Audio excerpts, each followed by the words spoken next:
Okay, super quick video for you. So this is from about, I don't know, maybe like a half hour ago. I was on the band here, and it was a complete disaster, but one person that did stick out to me was 1-800 out there coming through some really good audio. So I thought I had my videogate system wrong, and I didn't. So I was getting ready to close everything out, and I realized I still had him in my record file. So what I'm going to do right now, I'm over to my dummy load. I'm going to play him back. Of course, it's going through my transmit filter of 5KC. So I can play it 3 times in a row. So okay, here we go. I'm going to key up.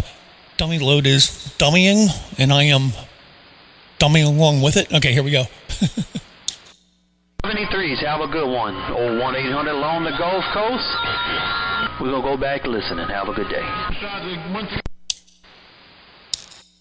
73s, have a good one. Old 1-800 along the Gulf Coast. We're going to go back and listen and have a good day. And one more time. 73s, have a good one. Old 1-800 along the Gulf Coast. We're going to go back and listen and have a good day. And there you go.